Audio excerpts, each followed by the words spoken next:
The Butcher of Goliath, here? He means to lay siege to Corinthai from our backs. We dare not leave the keep undefended. You bring word of this to Sir Zabos. Impress upon him the need for reinforcements.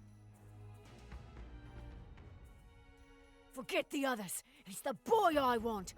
We'll mount his head on the walls of Corinthai. That's a nice philosophy, but not gonna happen. For many reasons. We'll sort of start at the base. I'm the main character of the story, so you know, worst case scenario, I end up with a game over, but I don't have to start the whole game over. What else?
A lot of one of the things I noticed in this lawful playthrough, a lot of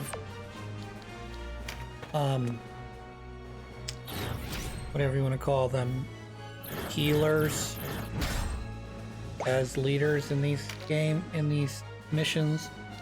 I mean, I kind of understand the concept behind it, because you know, on the one hand, you think a leader, you think, okay, like knight or general or something to that extent, so you would expect, you know, or perhaps maybe someone who's really smart, like a sub-commander. But healer is not like, could you imagine like your medic being your team lead? Not your office team lead, I mean, but like your leader of a squad, you know? I mean, I can kind of get it, because in a way, you're talking gameplay wise, back row, you want your lead, you know, you want your commander to stay in the back, you know, let his grunts do the main work, and then at the end, you know, you come in, you swoop in, take the, you know, kill the worn out enemy while you're still at full energy. But the fact that you have a healer that, you know, once I get back there to fighting the the Josephine, she's dead. Like, as soon as I break through the front lines and get to the back ranks, she's dead. It's not like a situation where, like, okay, now that you made it to the back ranks, you know, my guys softened you up for me, I'm ready to, I'm rip-raring to go. No, it's like, I didn't expect you to get back here. I thought you'd be dead by now. And the fact that you're not dead means that I'm dead instead. So, that for me. That for everyone, I guess. Ink. That's one of those things I hate. Is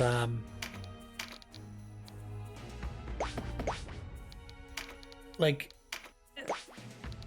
one of the least threatening characters on one of these missions have to be the beast tamers, because you look at them and you go, okay, they're not knights, they're not mages, they're not healers, they're not that big of a deal, but they can buff the stupid monsters, which can make them even more dangerous than they were previously. And they tend to act as like healers in their own right, because instead of them using magic, they're throwing the healing potions, or they're not potions, they're healing leaves, whatever, at their comrades. So like, you got an enemy down near death, and then all of a sudden here comes the two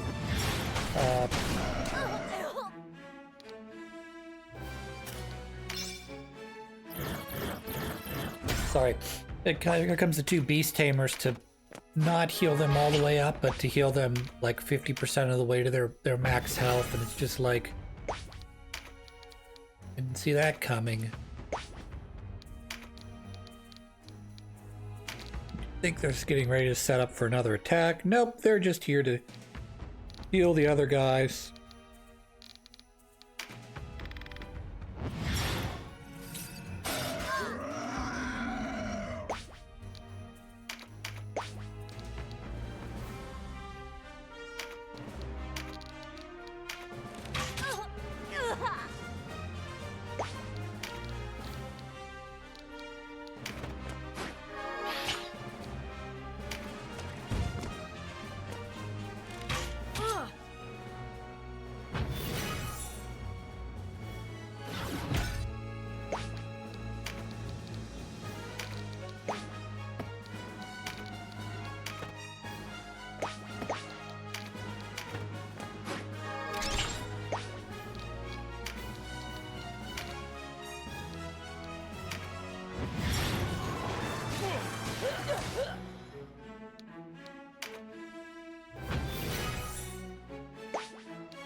Here's a question that I've been kind of thinking about, kind of not thinking about, and that is, what is the best form of revenge? Okay, you know, obviously throughout our lives things are not going to go quite the way we want them to, because we don't live in a world that is only populated by yourself and only you matter, but rather it's populated in a way where you have to deal with other people in this world, and sometimes, whether you play life perfectly or not, bad things are going to happen to you, because, you know,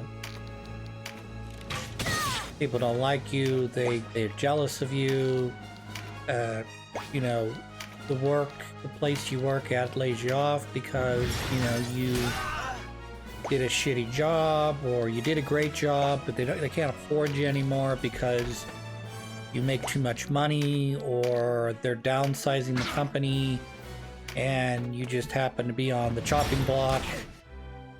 You know, nothing personal. It's your quote unquote draft number just came up. You know, it's, you know, the bingo ball dropped, your draft number came up, and you got let go. You know, it doesn't really have anything to do with you, your performance, etc. They looked at you, they said they looked at the numbers, they said, hey, we can't keep you on, we gotta eliminate you. Nothing personal, nothing, you know, nobody's slighting you, nobody's, you know, trying to get rid of you, push you out the door because, you know, they're your enemy or whatever. But all of those situations, from, you know, the most personal of personal bullshit down to the least, like, I don't even know who the fuck you are. You're just a number on my spreadsheet, sort of thing. You know, bad things are gonna happen. And so what's the best way to get revenge? And, you know, you might say, well, depends on what it is, Chris. You know, if someone personally slighted me, I'd want to do this. Or if I don't think this is at all personal, I wouldn't try to seek revenge. And the theory or the topic or the phrase I always keep hearing is the best way to get your revenge is to live a good, successful life. To be successful despite the fact, you know, they let you go, or they're no longer friends with you. I'm frightened. And to not necessarily get any form of personal revenge, like you beat them up, or you kill them, or you sue them, or you get them all fired, or what have you, but to live a life that is good and makes you successful. Because you're essentially in that way showing them that you are just a stepping stone along my path to greater things, to a higher wage, to a better job, to more responsibility, to greater control of your job. You know, that's the best way. That's the best type of revenge. Is this town the prize you Because it come makes them for, jealous. Best think again. Because they know they let you go, gives no and they made a quarter to an mistake. ogre who slays his own. So the word ogre in the Chaos playthrough was used, I think, once or twice, but sort of an optional dialogue. And no optional dialogue has come up at this point, and they've used the phrase ogre at least twice already. You know, I think the only time I heard the word ogre used outside of, like, the end battles, you know, the final battles where you're fighting the king who is an actual ogre, is when you make the choice between, if you have to fight your sister on the battlefield, would you do so? And if you choose yes, I would become an ogre and play the part of an ogre and do what I need to do, then she doesn't appear. If you say no, I can't fight her, then she does appear, which is hilarious. Because you think that your choice, your like little unimportant choice, would, you know, basically give you what you want. So you say, I'm gonna be an ogre, I'll do what I gotta do. So here's the, you said that, here's your dish. You have to deal with it. You say, oh no, I couldn't possibly fight my sister. Well, good, you don't have to fight her. You know? But, anyways, as I was saying, like I said, I think the best way, I like the idea that the best way to get revenge is to live your most successful life. Because that means that in that regard, they made a mistake letting you go. The fact that you are more successful now than you were previously, that's on whoever fired you, or whoever let you go, or whatever company didn't want you anymore. They didn't see the potential in you, they didn't see the value in keeping you. That's on them, that's not on you. And by proving that they've made a mistake, that is the best form, in my mind, of revenge. And there's multiple reasons for that. On the one hand, you get the pride boost, the self-satisfaction that in a way you were right. You were the prize, not them. They were just a job. They were just a seat you sat in. You were the prize. So it fills your ego. It makes you feel good about yourself because you're like I said, you're playing into your own ego, which I know I've argued against. You know, being aware of your pride and not letting it control you, but just for the sake of the fact that getting revenge is not a very Christian thing either. We're gonna play a little bit into, maybe some of our more base human instincts. So, 1, you ended up in a better position. So you get the pride boost knowing that it was not you that held the company back, it was the company was holding you back. Okay. Whether or not that's true, wholly different story. Number 2, nobody had to get beat up or die or get sent to jail or lose their job. You lost your job, your revenge is you have a better position now. The win-win. They got rid of you because they didn't think you were valuable enough. You proceed to find a new job where you're making more money than you did before. Now what's the I mean, there's probably a downside to that. You probably have to drive further to work, but maybe you didn't. Maybe all of these things have lined up perfectly where now your commute is just as long, if not shorter. You're making more money.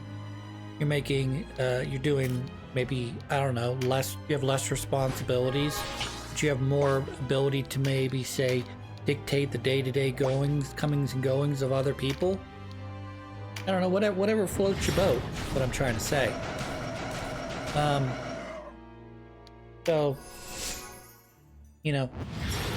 and on the back end, you're not personally, externally causing issues for other people,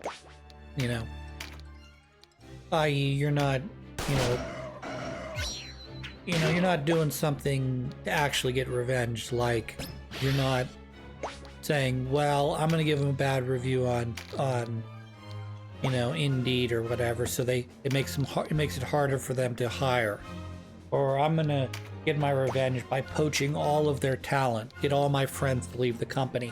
So now you lost this person, me, or you, or whoever, but you're also going to lose 3 other positions that you didn't think you were going to lose because I took them with me. That's my revenge on you. So, in a way, the company continues as if nothing bad happened. You continue as if nothing bad can happen because everything just is coming up 7s for you. And it's a win-win. At least in my book it is. For a lot of people, that's when they talk about revenge, they want that person to hurt as badly as they hurt. And I don't think that can ever be true, because the pain that I feel when I'm sad or angry, I can't know what they feel and how angry or sad they feel if I get my revenge. So I always feel like I'm not satisfied with whatever I did to get my revenge. You know what I mean? Because there's nothing that I can do that'll make me feel that I've got enough revenge to the point that you went overboard and then you realize, okay, I got my revenge. But in your heart of hearts, you went too far, and now you're the one who's at fault, not the person who wronged you, not the company that wronged you. So again, live well, do better, improve, and make them regret ever letting you go. By improving yourself, improving your position, improving your job, improving your wages, whatever you need to do, Is there going to be a trade-off? Like I said, there'll probably be a trade-off. Either you're not traveling as far to work, but you're making maybe the same amount of money, not more, or now you're making more, but you're traveling farther, or maybe, ideally, it's not a situation where you're making more, you're traveling further, and you hate your job. Because that just sounds like the trifecta of well, I may have been let go, but I got the worst of all of all situations. I'm making more, so I feel like I gotta stay because I'm not gonna make as much if I go anywhere else. I hate my job, which means that I'm miserable and every day takes longer than it should. And then I'm losing my free time driving to and from work. So.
Whatever.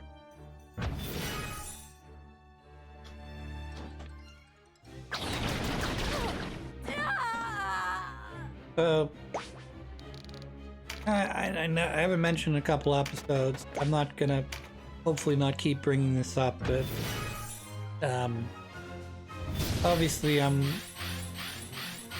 at even though the level cap is in effect throughout the entirety of this lawful playthrough, until I get to chapter 4 when I resync with the rest of the other storylines. Again, I'm at an advantage because I've got endgame armor, I've got endgame spells, so even though I'm at the same level as everybody else, I did sort of accidentally did this as a test. I was trying to get my chaos, what do they call that? Chaos gate up for one of the factions in order to get that neutral ending for Denim. I just wanted to make sure everyone was at 40 chaos frame before continuing, because I'm pretty sure the limit is 30. So as long as you've got 31 chaos frame with each of the factions, it counts as a positive, or at least a neutral outlook on your rule, and so you don't end up with the ending where Denim gets shot at the end. Not that that matters because I don't really care about those endings.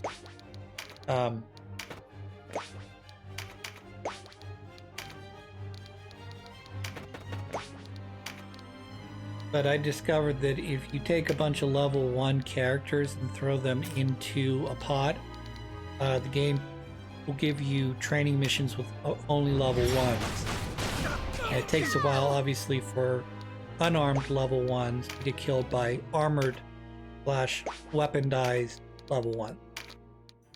However, if you drop a level, I don't know, whatever Denim's at, 45 in, then all of the enemies are level 45, and they clean up your level 1s a lot faster. So, yeah. Armor does make a difference. Weapons do make a difference. Spells do make a difference. I mean, not just because you can heal more people at a higher rate, but, May the light judge our enemies. Alright, next time we're going to keep going down the law path. But until then, I hope you all have a good one.